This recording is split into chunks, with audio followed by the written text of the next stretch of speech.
সুপ্রিয় দর্শক, আসসালামু আলাইকুম। নিউজ বাংলা 24-এ আপনাদেরকে স্বাগতম। প্রথমেই জানিয়ে দিচ্ছি সংবাদ শিরোনাম। বাগেরহাটে আরও 3 দিনের হরতাল ঘোষণা। বিশ্ববিদ্যালয়ে প্রহসনের নির্বাচন আয়োজন করা হয়েছে, মন্তব্য প্রিন্স। জিয়ার আদর্শ বিক্রি করে বিএনপি দেশকে 5 বার দুর্নীতিতে চ্যাম্পিয়ন করেছে, মন্তব্য ফয়জুল করিম। সরকার পথ হারিয়ে ফেলেছে, মন্তব্য গোলাম মাওলা রনি। এইটা ডাকসু না, একেবারে হিজাব শু, মন্তব্য নীলা ইস্টাফিল। ডাকসু নির্বাচনের ভোট গণনা শেষ হয়নি এখনও, শিক্ষার্থীদের অসন্তোষ। এতক্ষণ শুনছিলেন সংবাদ শিরোনাম। পুরো খবর পেতে ভিডিওটি শেষ পর্যন্ত দেখুন। সর্বশেষ খবর পেতে চ্যানেলটি সাবস্ক্রাইব করুন। এবার বিস্তারিত। বাগেরহাটে 4টি সংসদীয় আসন বহালের দাবিতে টানা দ্বিতীয় দিনের মতো হরতাল চলছে। এরই মধ্যে আগামী সোমবার, মঙ্গলবার ও বুধবার সকাল সন্ধ্যা সর্বাত্মক হরতালের ঘোষণা দেওয়া হয়েছে।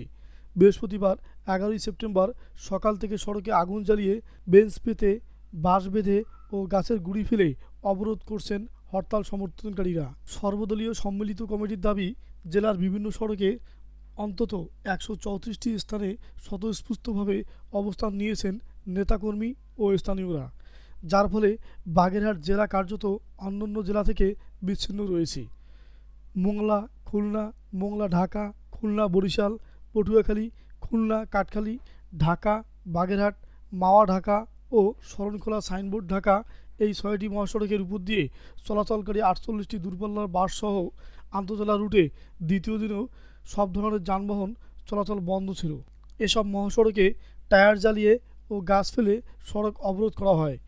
এতে মোংলা সমুদ্রবন্দর আমদানি রপ্তানি পণ্য সড়কপথে পরিবহন করা যায়নি। বাগেরহাট বিসিক, মোংলা ইপিজেড বিশেষ অর্থনৈতিক অঞ্চলসহ জেলার সব শিল্পাঞ্চলের কারখানার কোনো কাজ হয়নি। দ্বিতীয় দিনেও মোংলা বন্দরসহ পুরো বাগেরহাট জেলা সারা দেশ থেকে বিচ্ছিন্ন ছিল। জানা গেছে, হরতালে জেলা শহর সহ উপজেলাগুলোয় দোকানপাট, ব্যবসা, ব্যাংক, বিমা, শিক্ষা প্রতিষ্ঠান সহ বন্ধ ছিল। হরতালকারীরা জেলা উপজেলায় নির্বাচন অফিস ও জেলা প্রশাসকের কার্যালয়ে তালা ঝুলিয়ে দেওয়ায় কর্মকর্তা কর্মচারীদের অফিসে ঢুকতে পারেনি। মোড়লগঞ্জে পানগুছি ও মোংলা নদীতে সড়ক বিভাগের ফেরিও চলাচল বন্ধ ছিল। এদিকে 48 ঘন্টার হরতালের শেষ দিন বৃহস্পতিবারে বিকেলে বিএনপি জামাত সহ সর্বদলীয় সম্মিলিত কমিটি একই দাবিতে নতুন করে জেলাব্যাপী 3 দিনের হরতাল সহ 6 দিনের কর্মসূচি ঘোষণা দিয়েছে। সংবাদ সম্মেলনে সর্বদলীয় সম্মিলিত কমিটির আহ্বায়ক জেলা বিএনপির সাবেক সভাপতি এম এ সালাম বলেন, 6 দিনব্যাপী নতুন কর্মসূচির মধ্যে রয়েছে শুক্রবার ও শনিবার 2 দিন জেলার সব মসজিদে দোয়া, রোববার জেলা উপজেলার সরকারি অফিস আদালত ঘেরাও, সোম, মঙ্গল ও বুধবার 3 দিন পূর্ণ কর্মদিবস হরতাল। এর মধ্যে নির্বাচন কমিশন বাগেরহাট জেলার 4টি সংসদীয় আসন বহালের দাবিতে মেনে না নিলে আরও কঠোর কর্মসূচির ঘোষণা করা হবে বলে সংবাদ সম্মেলনে জানান বিএনপি জামাতসহ সর্বদলীয় সম্মিলিত কমিটির নেতারা। প্রসঙ্গত, গত 30শে জুলাই ত্রয়োদশ জাতীয় সংসদ নির্বাচন সামনে রেখে নির্বাচন কমিশনের বিশেষ কারিগরি কমিটির খসড়া প্রস্তাবে বাগেরহাট জেলার 4টি আসনের মধ্যে একটি কমিয়ে 3টি রাখার প্রস্তাব করা হয়। এই প্রস্তাবের বিরোধিতা করে জেলার রাজনৈতিক সামাজিক সংগঠনগুলো নির্বাচন কমিশনের শুনানিতেও অংশগ্রহণ করেন, কিন্তু তাদের দাবিকে উপেক্ষা করে গত 4 সেপ্টেম্বর নির্বাচন কমিশন চূড়ান্ত গেজেট বাগেরহাট একটি আসন কমিয়ে 3টি আসন রাখা সহ নিজেদের খসড়া প্রস্তাবে সম্পূর্ণ পাল্টে দিয়ে আসনের সীমানা নির্ধারণ করে। ইসির এই সিদ্ধান্তে আবারও ফুঁসে ওঠে বাগেরহাটের রাজনৈতিক দলসহ আমজনতা। বিশ্ববিদ্যালয় কেন্দ্রীয় শিক্ষার্থী সংসদ ও হল সংসদ নির্বাচনের অংশ হিসেবে জাকসু নির্বাচনেও শিবিরের কারচুপি ও ষড়যন্ত্র উন্মোচিত হওয়ায় ছাত্রদল নির্বাচন বর্জন করতে বাধ্য হয়েছে বলে মন্তব্য করেছেন বিএনপির যুগ্ম মহাসচিব সৈয়দ এমরান সালি প্রিন্স। তিনি বলেন, জাতীয় নির্বাচনের আগে বিভিন্ন বিশ্ববিদ্যালয়ে নির্বাচনের নামে প্রহসনের আয়োজন করা হয়েছে বলে প্রতীয়মান হচ্ছে।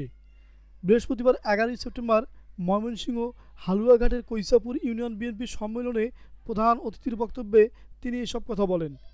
এমরান সালে প্রিন্স বলেন, প্রহসনের বিপরীতে প্রতিকার না পেলে কারচুপি ও ষড়যন্ত্রের সাক্ষী গোপাল হয়ে থাকার দল ছাত্রদল নয়। গভীর ষড়যন্ত্রের অংশ হিসেবে জাতীয় সংসদ নির্বাচন নস্যাৎ, পরিকল্পিতভাবে নৈরাজ্য, রাজনৈতিক হানাহানি এবং অস্থিরতা সৃষ্টি করতে জাতীয় নির্বাচনের আগে হল সংসদ নির্বাচনের আয়োজন করা হয়েছে। সম্মেলনে প্রধান অতিথির বক্তব্যে তিনি বলেন, পরিকল্পিতভাবে প্রতিদিন ষড়যন্ত্র ও সংকট ঘনীভূত করা হচ্ছে। এই ষড়যন্ত্রের সঙ্গে কয়েকজন উপদেষ্টা ও নবীন প্রবীণ কয়েকটি রাজনৈতিক দল এবং অরাজনৈতিক কিছু স্বার্থান্বেষী ব্যক্তি জড়িত। জনগণ নির্বাচনের পথে কোনো প্রতিবন্ধকতা বা নৈরাজ্য সহ্য করা হবে না। উল্লেখ করে বিএনপির এই যুগ্ম মহাসচিব বলেন, জনগণকে সঙ্গে নিয়েই সব ষড়যন্ত্র নস্যাৎ করে দেওয়া হবে। নির্বাচিত জনপ্রতিনিধিদের শাসন ও গণতন্ত্র ছাড়া দেশ চলবে না। ফেব্রুয়ারির প্রথমার্ধে নির্বাচন হতেই হবে, নচেত দেশ ও জাতির ক্ষতি হয়ে যাবে। ইসলামী আন্দোলনের বাংলাদেশের জ্যেষ্ঠ নায়েবে আমির মুফতি সৈয়দ মোহাম্মদ ফয়জুল করিম বলেছেন, জিয়াউর রহমানের আদর্শ বিক্রি করে বিএনপি 5 বার দেশকে দুর্নীতিতে চ্যাম্পিয়ন করেছে। দেশের মানুষ আর চোর ডাকাত গুন্ডা চাঁদাবাজদের ভোট দিয়ে ক্ষমতায় আনবেন না। বৃহস্পতিবার 11 সেপ্টেম্বর সন্ধ্যায় যশোরের ঝিকরগাছা বিএম হাই স্কুল মাঠে এক জনসভায় প্রধান অতিথির বক্তব্যে তিনি এসব কথা বলেন। গণ অভ্যুত্থানে গণহত্যার বিচার ও পিআর পদ্ধতিতে নিরপেক্ষ নির্বাচন, এই দাবিতে সভার আয়োজন করে ইসলামী আন্দোলন বাংলাদেশের ঝিকরগাছা উপজেলা শাখা। ফয়জুল করিম বলেন, খালেদা জিয়া ক্ষমতায় গিয়ে জিয়াউর রহমানের আদর্শ বাস্তবায়নের কথা বললেও বাস্তবে করেছেন তার উল্টোটা। 3 বার ক্ষমতায় থেকে তিনি 3 বার দুর্নীতিতে চ্যাম্পিয়ন হয়েছেন, পরে আরও 2 বার। তাহলে প্রশ্ন ওঠে, আদর্শ বাস্তবায়ন নাকি আদর্শ বিক্রি? তিনি আরও বলেন, ধানের শীষ, নৌকা, লাঙ্গল এসব মার্কা গরিবের হলেও এগুলোর প্রতিনিধিরা কেউই গরিব নয়। যারা শীষের প্রার্থী তারা ধান কাটতে জানে না, যারা নৌকার প্রার্থী তারা নৌকা চালাতে জানে না, যারা লাঙ্গলের প্রার্থী তারা কখনো লাঙ্গল চালায়নি। অথচ হাত পাকা প্রতীক যার, সে নিজের হাতেই ঘোরায়, সমর্থকরাও ঘোরাতে পারে। এটা এমন এক মার্কা যেটা হিন্দু, মুসলিম, বৌদ্ধ, খ্রিস্টান সব ধর্মের মানুষের শান্তি ও স্বস্তির প্রতীক। কারেন্ট ফেল করলেও হাত পাকা ফেল করে না। সভায় সভাপতিত্ব করেন ঝিকরগাছা উপজেলা ইসলামী আন্দোলনের সভাপতি আব্দুল কাদির। অন্যান্যদের মধ্যে বক্তব্য দেন দলটির শিল্প ও বাণিজ্য বিষয়ক সম্পাদক সোহাইব হোসেন, খুলনা বিভাগীয় সাংগঠনিক সম্পাদক মুফতি মোস্তফা কামাল, যশোর 1 আসনের জামাত মনোনীত প্রার্থী আজিজুর রহমান, জাতীয় ওলামা মাশায়েখ আইম্মা পরিষদের সাধারণ সম্পাদক রেজাউল করিম, ইসলামী আন্দোলনের যশোর জেলা সভাপতি মিয়া আব্দুল হালিম এবং জেলা সেক্রেটারি মোহাম্মদ আলী সর্দার।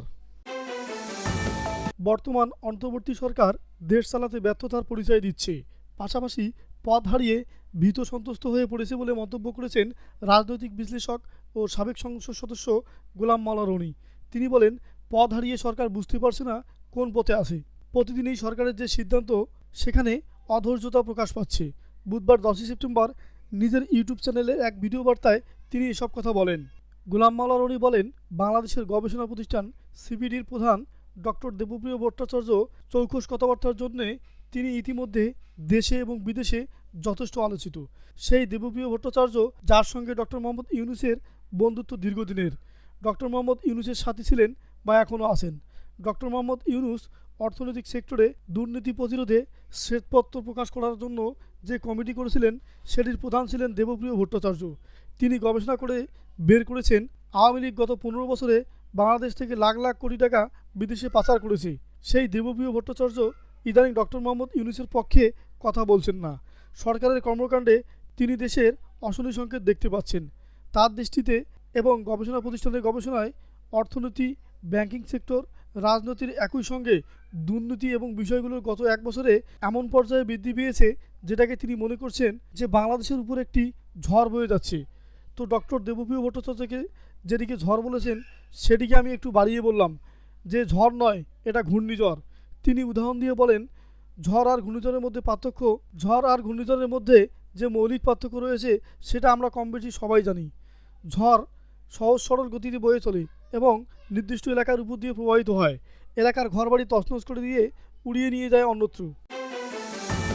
সদ্য সমাপ্ত ডাকসু নির্বাচনে ছাত্র শিবির সমর্থিত ঐক্যবদ্ধ শিক্ষার্থী জোট প্যানেল থেকে সদস্য পদে লড়া সাবিকুন্নাহার তামান্না সদস্য পদে সর্বোচ্চ ভোট পেয়েছেন। তার প্রাপ্ত ভোটের সংখ্যা 10,084টি। ফলাফল ঘোষণার সময় তার নাম বিজয়ী হিসেবে উচ্চারিত হতেই হিজাব হিজাব স্লোগানে মুখরিত হয়ে ওঠে সিনেট ভবন। এই মুহূর্তের ভিডিওটি আলোড়ন তুলেছে সামাজিক যোগাযোগ মাধ্যমেও, যা ঘিরে চলছে আলোচনা। এবার সেই প্রসঙ্গে কথা বললেন এনসিপির সাবেক নেত্রী নীলা ইসরাফিল। এক ফেসবুক পোস্টে তিনি শিবিরের রাজনীতি ও হিজাব প্রসঙ্গে কথা বলেন। নীলা নিজের ফেসবুক পোস্টে লেখেন, ডাকসু ভোট শেষ হলে নীলা নিজের ফেসবুক পোস্টে লিখেন, ডাকসু ভোট শেষ হইল, কি দেখি শিবিরের পোলাপাইন প্যানেল মারল ল্যান্ডস্লাইড, ভাইস প্রেসিডেন্ট হইল সাদিক কায়েম 14,000-এর বেশি ভোট পাইয়া, জিএস হইল ফরাত, এজিএস হইল মহিউদ্দিন। মোট 28টা পদের মধ্যে 23টাই ঝুইলা নিল। কিন্তু বেটা জিতার পরেও শান্তিতে বৈশা দেশ গুছাইতেছে না, হিজাব হিজাব কইরা বাদালের হাক ডাক দিতেছে। আরে গাধা, হিজাব দিয়া কি বৃষ্টির পানি ধরে রাখবি না গ্যাস বিল কমাইবি? দেশে প্রতিদিন নারীদের উপরে ধর্ষণ হইতেছে, থানায় কেস জমা, আদালতে মামলা ঝুলছে, আর এই লোকেরা হিজাব খাটাইতে ব্যস্ত। শুনছিস, নারীদের নিরাপত্তা দিবার কোনো চিন্তা নাই, শুধু হিজাবের রাজত্ব। ডাকসু হিজাবসু তকমা দিয়ে নীলা লিখেন, যে দেশে নারীদের সম্মান নাই সেই দেশে গায়ে কাপড় চাপাইতে হইল। ভাই, প্রথমে তোর নিজের মাথা কাপড়ে মুড়িয়ে ফেলা, তারপর মেয়েদের মাথায় পেঁচাইবি। দেশের গরিব পেট ভুইরা খাইতে পারে না, তরুণরা চাকরি পায় না, তুই আবার ধর্ম ব্যবসার লুঙ্গি মাইরা মঞ্চে উঠা গলা ফাটাস। মায়ের উপর মায়ের, এটা ডাকসু না, একেবারে হিজাবসু। মেয়েদের উপর জোর করে কাপড় চাপিয়ে দেওয়া যাবে না উল্লেখ করে নীলা ইসরাফিল আরও লিখেন, শুনে রাখো বাংলার মাটিতে তোর ওই জঙ্গি ঠেলাঠেলি চলবে না। নারীদের গায়ে জোর কইরা কাপড় চাপাইতে চাইলে প্রথমে তোর নিজের মুখটা কাপড় দিয়া মুড়াইস। জাহাঙ্গীরনগর বিশ্ববিদ্যালয় কেন্দ্রীয় ছাত্র সংসদ জাকসু ও হল সংসদ নির্বাচনের ভোট গণনা শুক্রবার 12 সেপ্টেম্বর সকালেও শেষ হয়নি। বিশ্ববিদ্যালয়ের সিনেট ভবনে এখনও চলছে গণনার কাজ। গণনা শেষ হতে দেরি হওয়ায় শিক্ষার্থীদের মাঝে অসন্তোষ দেখা দিয়েছে। সবশেষ তথ্য অনুযায়ী 21টি হল কেন্দ্রের 11টি হল সংসদের ভোট গণনা শেষ হয়েছে। এখনও বাকি 10টি কেন্দ্রের হল সংসদ ভোট গণনা। তবে জাকসুর ভোট গণনা এখনও শেষ হয়নি। এর আগে বৃহস্পতিবার রাতে জাকসু নির্বাচন কমিশনের সদস্য সচিব অধ্যাপক এ কে এম রশিদুল জানান, শুক্রবার দুপুরের মধ্যেই আনুষ্ঠানিক ফল ঘোষণা সম্ভব হবে।